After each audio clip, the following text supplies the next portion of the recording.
Доброго дня, дорогие слушатели подкаста международного журнала Top Brand Magazine. С вами я, ее ведущая Мария Редико. И сегодня у меня гость, международный спикер, который прилетел буквально на 2 дня в Россию выступать на конгрессе, и я смогла его пригласить сюда на подкаст. Зовут его Мамаду Квиджим Турэ. Hello, Мамаду. Hello, how are you? Yes, I'm fine. Thank you very much for your interview in podcast. Добрый день. Добрый день. И, конечно, первый вопрос для наших слушателей и подписчиков журнала, он простой. Представьтесь, расскажите пару слов о себе и о вашей компании. Чем она занимается? Чтобы люди были в курсе, что сейчас мы будем дальше разворачивать в подкасте. А будет очень много секретов развития компании на международном уровне. What about you? Tell me, please, about you, about your company.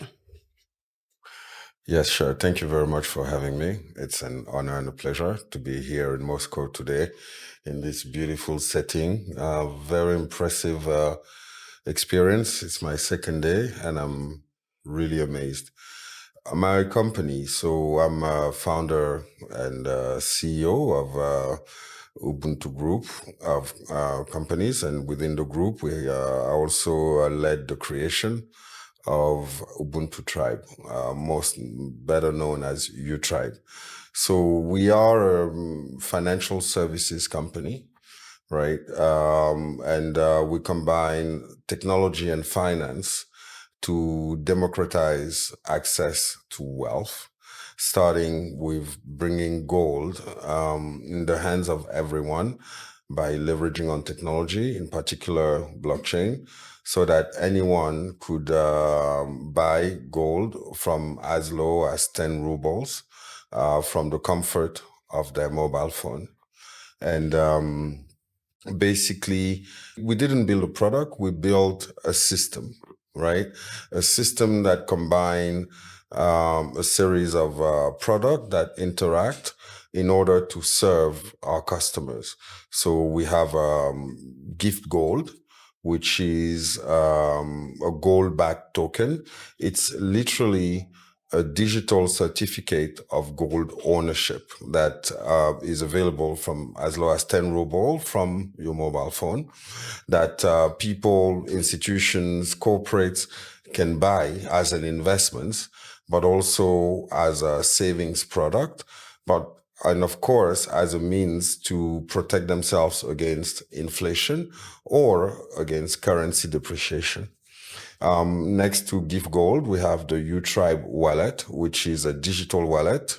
So for now available on our website, utribe.one, where people can connect with the existing wallet or download in order to manage their portfolio of digital assets. And within that wallet, we've powered by AI technology that really help users to understand digital asset, to understand investments, to look at the trends in the market, so that even if you don't know anything about it, you have a personalized interaction with an AI assistant that help you grow financially, and it builds financial literacy, but also help you master better digital literacy, like new technologies like blockchain. So it combines education, information, and wealth creation all in one, right? So that's really our vision, was to create equal access to opportunities, regardless of where you were born, and regardless of how rich you were when you were born, right? And why we did that is because we believe talent is evenly distributed on the planet, right? But opportunities are not. And one of the biggest hurdle for people to realize their full potential is often linked to lack of financial means. So our mission is really to help people access to financial freedom so that they can finally try and do what they came here to do, and without having limitations, and by giving them products that are safe, reliable, insured, audited, right, and regulated, for them to feel safe in that environment, and start making small investments, but also trade or send it to their loved ones or things like that. And that's why we call it gift gold. Gold, international fungible token, and gold, right? So the gift of growing, and the gift of giving, and the gift of investing. So this is in a nutshell. We are registered in 5 continents in Europe. We're regulated under MiCA, which is the regulatory framework for 27 European countries. We are headquartered in Dubai. We have operations and entities in America, but also in Singapore, and of course in Africa. Yes, it's interesting. And a lot of people who like my podcast, this is my auditory, they are businessmen. And they want to know your secrets, your experience, why gold, yes, why you make this company, and what big idea of your business. Thank you for this question, right? I remember this quote of, I think, I don't know if it was Bill Gates or Steve Jobs, who said, don't think about a product, think about something that will change people's life. Yes. And if you think about something that will make a difference in people's life, the product will come naturally. And for me, I've been lucky. I was born in Africa. I grew up in Paris, in France, right? And I was always different, but I would also compare the opportunities we had in Africa versus the opportunities you would have in France, and growing up as a young Parisian and so on. And for me, it was also understanding that not everyone has access to the tools that a few have, right? And because my background, I was with KPMG, I did investment banking, mergers and acquisitions, government advisory. After that, I joined the World Bank Group, where I was in charge of investment in telecom, media, technologies, before becoming managing director for GE, General Electric, in charge of 48 countries, investment in and project finance for power, water, mining, oil and gas, transportation, aviation, healthcare. I would travel the world, right? Whether it would be in Africa or in Southeast Asia or in Brazil or in other countries. And I realized that people would work very hard, very, very hard, and do great in their business.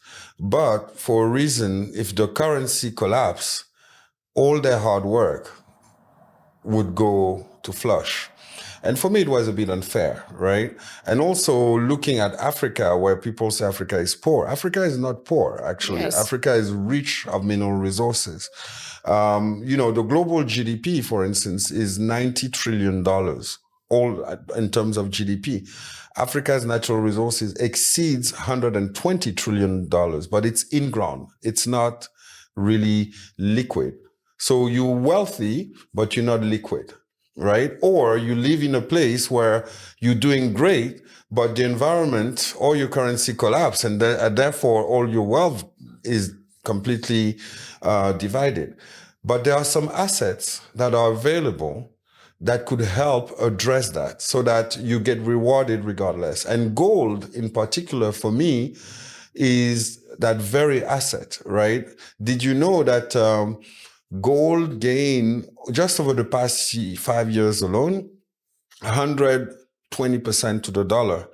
An ounce of gold in 2006 in ruble was 13,000 rubles, basically. Yes. Today, it's worth almost 300,000 rubles, right? How much percent?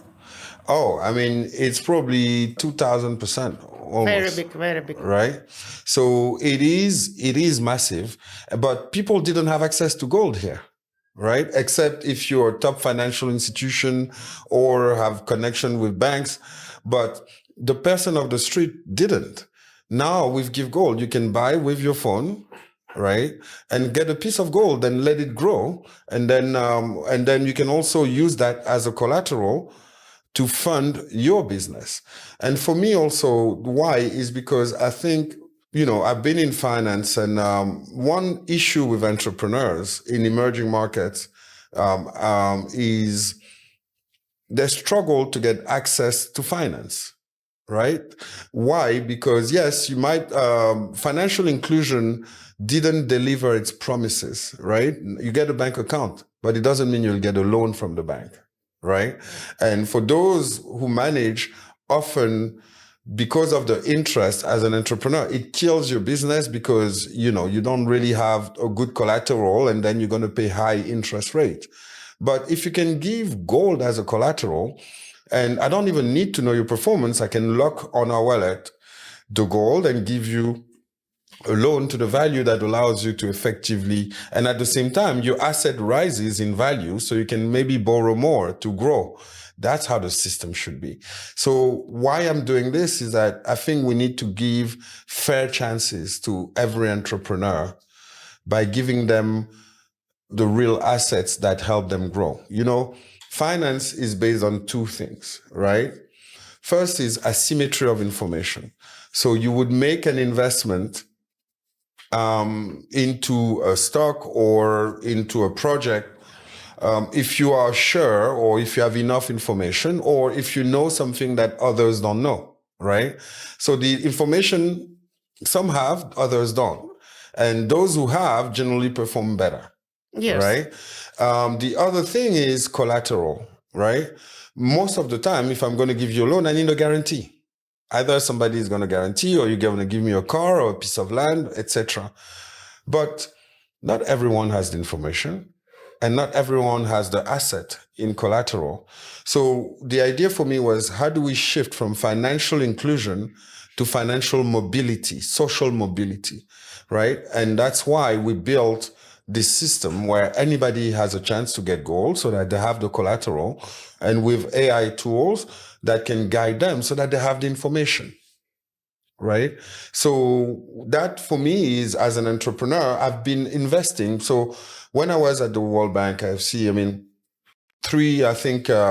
my career, not just there, but three of my investment became unicorn, and one got listed on the New York Stock Exchange.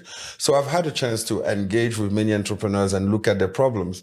And, entrepreneurs need really four key things, right? First is access to skills, right? You need to surround yourself with people who know what they're doing, who are committed to make it happen, and can support you because they have the right skills. Second is access to market, right? If you need to be able to have an audience or find ways, it could be through marketing, it could be through different ways, but have a market that will buy to your product. And third, which is of course critical, is access to capital, right? How do we find new ways to give access to capital? And for me, decentralized finance is that very tool. Why? Because let's say the bank maybe don't want to fund you because, they have maybe some other better projects, or they don't know your projects, etc. But within your community, you have people who trust you, who believe in you, right? Yes. So you can use decentralized finance through crowdfunding, where your first circle of community could contribute on the blockchain by investing in tokens, right, in your project. And you use blockchain because you can trace, and you can give them comfort because it traces how you're using your money, for instance. And now you decentralize, right? That's a game changer, where you no longer rely just on the bank, but you rely on the collective to fund and support you. Now, if you also say, okay, if you have received those funds in rubles, let me convert it into gold, into gift gold, because it's, let's say, digital ruble, then you use it to buy gift gold. It means that the funds that you received, imagine if you received those in 2006, right? You received 13,000, that would be worth today 300,000. Yes. It changes the game. Why gift gold? Gift, Yes. This is подарок from Russian. It's what? Подарок in Russian. Yes, but it's the same in English, right? So gift gold is because I told you gold, G for gold, I for international, F for fungible, T for token, gold international fungible token. But also because, let's say you have family in the UK or in Singapore, and they want to send you to support you, for instance, right? It's better that they send you gold than they send you paper, right? And it's a gift. It's a gift. It's a gift. It's right? a very good gift. Yeah, it's a good gift because it's a gift that appreciates over time while money depreciates over time because of inflation. So we decided to call it gift. And the gift of giving makes it also viral, right? And it has this magic about it, right? Is it easy to send gift from me now, from another country, Europe, for example? I mean, yes, if the person has a wallet, right, or crypto wallet, I mean, best is if you download the Ubuntu Tribe wallet and they also download. Yes. So instantly you can send them gift. 1 minute. Less, right? It can take 5 seconds to maybe a minute or more, but generally it takes less than a minute and it's instant and they receive it. So, and the gold doesn't move, but the ownership of the gold is transferred from you to me while the gold remains safe. Instead of you carrying this and taking the plane and then bringing me the gold. No, Yes. The gold is safe in a very reliable place. So we partner with Singapore Global Metal Exchange, Dubai Commodity Center. We have also vaults in Europe and expanding vaults in other parts of the world. And now that you have this gift on your wallet, you can change it to something else or keep it and it appreciates. Generally, gold has appreciated over time, unarguably, right? Next question. Yeah. What about, for me, people who work with you is gold too. Yeah, of course. And what the people work with your company and what their idea? Yes. So, we are a mission-driven company, right? What is a mission-driven company? Is we choose our people, hire them. We like to work with people who want to change the world. That's the common denominator. Why? Because if you share the same dream, then you increase the chances for this dream to happen, right? And that's a very key important criteria. How passionate are you to make a difference? That's one fundamental. Second, because when people have passion as an entrepreneur, you're the first passionate person of your company. You don't sleep, you work on weekends, right? And you would like everybody to also give their best to it, but they'll only give their best if they share the same passion as you. So passion is key, right? The other thing is also vision, right? You need as a leader to articulate a vision that they all share and for which they're willing to commit, right?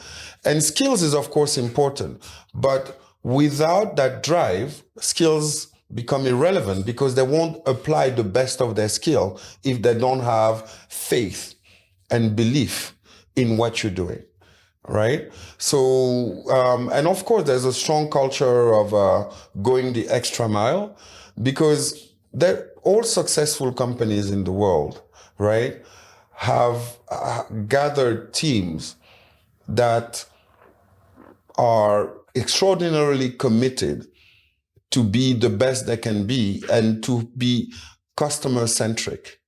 Why do I say customer-centric? It's because if you are driven by a mission to make a difference in people's life, then your end goal is those people.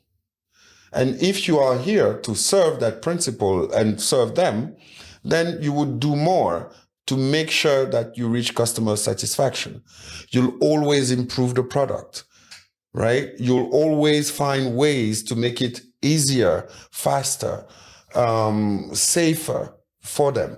And they give it back by signing up to your product. And trust is key, right? Because at the end of the day, that's why we've structured a product that is audited, regulated, the gold is insured, right? And is stored in safe vault worldwide so that, and in any given circumstance, they know they're safe. You need to first address that. So that customer-centric from your team is important, because I've seen too many companies and too many startups or enterprise where they just want to please the boss. That's not how it works. If we all are in alignment that it's not about pleasing the founder, but it's about pleasing the customer, then you'll come with something extraordinary. Thomas Edison used to say genius is 10% intelligence and 90% hard work, right? So commitment and dedication is very important. If you look at somebody like Steve Jobs, right? He was obsessed with the product. He would spend nights checking, and there was even a story where he wanted the product to be so thin and so slick that he would just throw it in the water to see if there are still bubbles. It means that there was be air in the phone. Then you would have more. Yeah, there was still space to make it even better. So that's, from an entrepreneur, that's really an important mindset, right? The other thing that I've learned over the years is learn to fail, right? Most of our cultures, especially from school, did not make room for failure, right? And on the contrary, there is this thing where you need to trial. It's a trial and error. Trial, fail, improve, try again, fail, improve, but be okay with failing and take it as an opportunity to learn, right? And there's this thing also from a mindset, I never lose, because I either win or learn. Because when I fail, I learn, and therefore I didn't lose. Right? So I think that's also very, very important. And in our era, another critical thing is your network. Back in the days, your net worth would be your cash at the bank, right? Today, your net worth is a lot of who you know. What's your network? What are your circles? Why? Because we are in a very interconnected society, right? And the word Ubuntu itself, Ubuntu, it means I am because we are. And it admits the principle that we all interdependent. So the capacity to build a network and to also build your brand, right? Your personal brand, and align to what you stand for is important, because as you do that, you create greater trust, right? And your network value you for who you are, for what you stand for, because they know you won't flip tomorrow because you have a clear direction. You're not just chasing money. The problem is if money becomes your only objective, then you will make very different decisions just to follow that objective. And then there's going to be a lot of inconsistencies, right? If you look, very interesting model is the comparison between Steve Jobs and Tim Cook. So Steve Jobs from Apple, Tim Cook took over from Steve Jobs. He was COO, and then he became CEO, right? And before he left, Steve Jobs told Tim Cook, okay, look, always put the product first, not finance or not money first, right? And for a few years, Tim Cook followed, but then he got also influenced by other people like Warren Buffett, etc., to grow the share price, right? And what they did, because Apple was sitting on a lot of cash, I think 60 billion at some point, they would use this cash instead of investing in R&D, right? And coming up with new product, new innovation, they would use this cash to buy back shares, right? And then the share price value would go up. But Apple hasn't really innovated in 10 years, right? And that's why the value of the share price recently completely collapsed, because you don't really see where this is all going. If it's just the iPhone 17 is the same as the iPhone 16, people are not stupid, right? And that's why the sense of always following your why, as you asked in the beginning, and stick to it is very important, because so many people make mistakes because they're just chasing profit, right? And they make short-term decision that ultimately penalizes them in the long term. So You say about innovation in brand, yes? Yeah. And about manifest your company. And people who work with you like this idea. Yes, because, when you join Ubuntu, you join a family. And you join a family who is serving a cause, who wants to build a legacy, right? And most of the team and the people who work with us, they're proud to tell their kids, their friend, that they work for Ubuntu, because they know that they're making a difference, right? Yeah, sure. They could also be proud of driving a Ferrari. Nothing wrong against that, because Ubuntu is being very successful.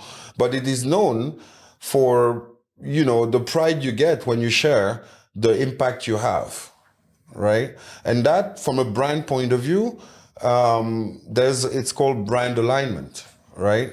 There's a lot of people who have made so much, right? But they're not proud of how they made their money, right? So most people within Ubuntu, they're proud of what they do. And they're proud of the difference they make. And their friends, family, kids are also proud that their parents or their brother or work with Ubuntu. Есть ли в планах вашей компании сделать какую-то такую коммуникационную платформу, где люди, вот как раз то, о чем говорит Мамаду, смогут взаимодействовать между собой? Yes, thank you for asking that question. It's been one of my dreams, right? And it's something that is on our roadmap, where we would have a social exchange platform for impact, right? Where people would be able to collaborate with one another to have greater impact together. And the family. And the family, of course, right? So this is something important for us. Why? Because, look, where the world is going, right? And since COVID, there is a crisis of values, right?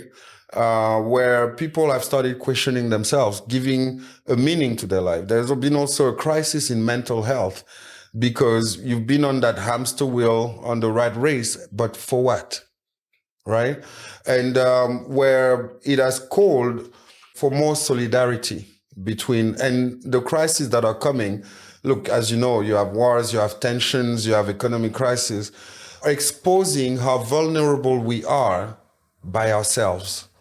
They're also exposing the necessity to collaborate more, to communicate more, to exchange more, to support one another more, which is the very essence of the Ubuntu philosophy, which is the very reason why we created Ubuntu Tribe, right? Because we know that individualism has its own limits, that strength comes with numbers, that I am because we are. And if you acknowledge me, then you also directly acknowledge yourself, right? And such a platform is going to be very important in the future, where, okay, you need help with this. Who can help? Somebody needs help with that. And even within our economic model, we've built within our platform a model where up to 10% of the transaction fees are redistributed within the community, starting with reallocating a portion to help mining communities, right? Where the gold is extracted, to where we would fund and where they would have autonomy, those communities, to manage those funds, to build schools and hospitals for better education, better healthcare. But also the community, let's say, for instance, within Moscow, or Moscow City, and we realized that so much, let's say, 1 billion ruble transactions were made, let's say 5% of those transaction fees from this area, then the Moscow City community would decide what they could do with this gold that is on their treasury to improve the vicinity. It's already in place within our system. And now we will expand it more. We've created distributed autonomous organization, but also social collaboration platform for mutual support and for resilience. Because this time we are called as a civilization to show resilience, to show solidarity.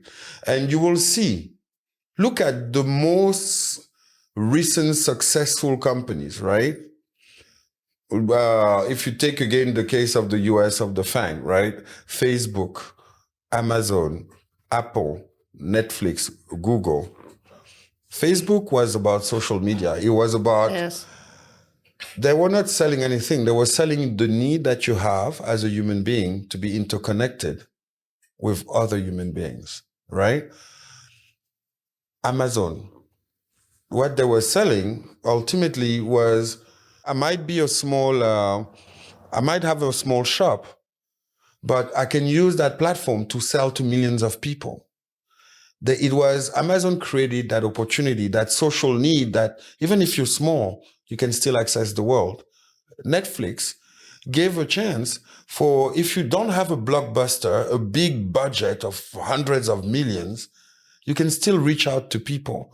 It gives you also the power as a user to say, I don't want necessarily to be this mainstream thing and be part of the program.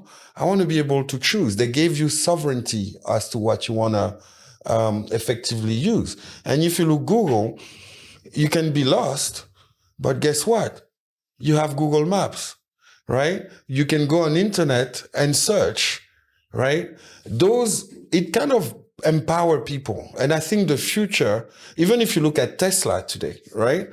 Why they're successful? Because, okay, they're giving you the chance to drive a car, relatively safe, there are of course some problems, but relatively safe, but without damaging the environment.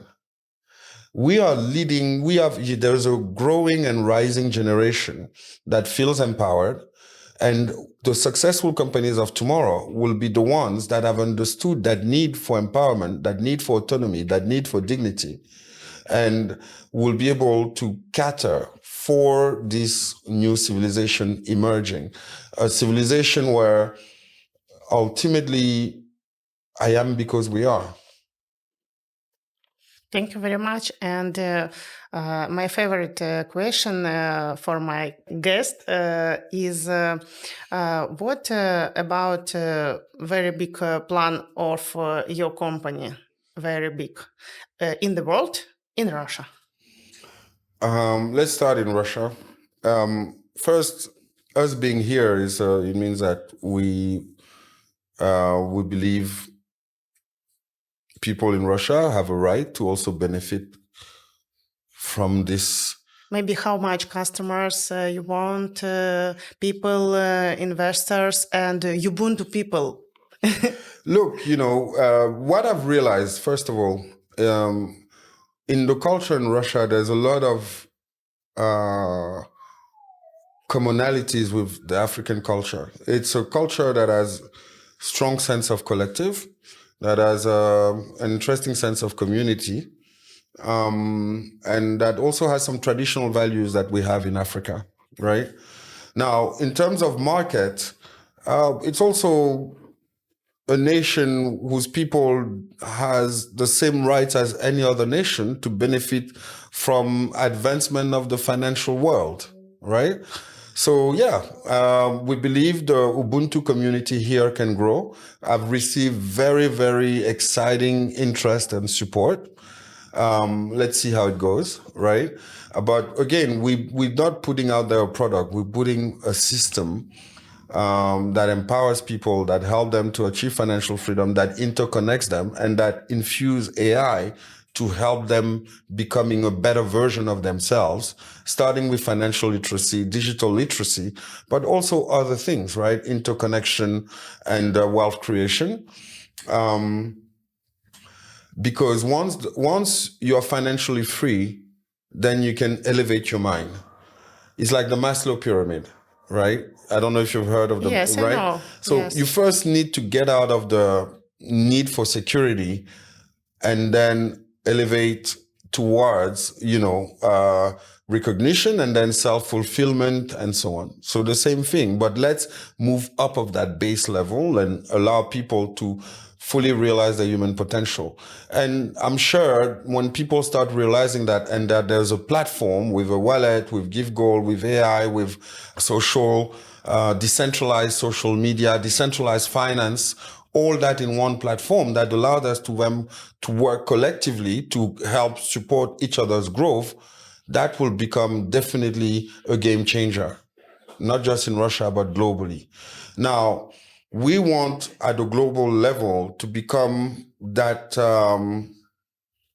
safe space where every customer feel at home, where they know as they enter the Ubuntu-verse that they'll come out transformed, they'll come out better surrounded, and also feel a greater sense of freedom and empowerment, and be connected to the world. And we tokenize real world assets, right? And my dream is to say, okay, we start with gold, we're going to do lithium, gold, silver, and other things. But maybe one day water will be tokenized. Of course, biodiversity is being tokenized today. Carbon credits are being tokenized. And that would be the marketplace on the Ubuntu platform. But as you get there, you see what is changing is that the only place where historically over the past 2 centuries we were putting value was paper, money. But now, if you can put value to biodiversity because it's tokenized, to water, to carbon credits so that you get better air, to creativity with NFTs, then you restore value where it's due. And you have a societal shift. We get more conscious of the abundance that Mother Earth has offered us and of the creativity that we have that we were disregarding by putting a few in an NFT of a young creator, by buying a bit of carbon credit so that you get cleaner air, right? By buying a bit of tokens that burn biodiversity, by buying a bit of silver, or by investing in tokens backed by resources in ground so that you don't have to extract them because there's no better safe than Mother Earth. Now you have a whole ecosystem of tokens that are putting values without you needing the pepper in the middle. That's our grand vision and where we think society will evolve and will live in better, greater harmony with the planet that is hosting us. Yes, thank you for this interview. Thank you very much. And see you. See you soon. Yes, Yes, see you definitely. soon in Moscow. And for my people, для моих людей, конечно, расскажу, что это впервые было такое интервью, которое и я провела на английском языке, не без волнения, конечно, и я надеюсь, что было понятно то, о чем говорил сегодня Мамаду. В любом случае мы сделаем качественный перевод, потому что те мысли, которые сегодня были транслированы, многое из этого очень сильно откликается сейчас бизнесменам, тем, которые строят какие-то крупные корпорации. То есть мы уже живем не только ради денег, не только ради первой ступени пирамиды Маслоу, ради безопасности, а, конечно, мы хотим думать о чем-то большем, что человек, он существует не просто для того, чтобы выполнить функцию, заработать, посадить дерево, вырастить сына. И поэтому я думаю, что в комментариях вы можете задавать вопросы и обязательно подискутируем, возможно, еще с Мамаду дальше.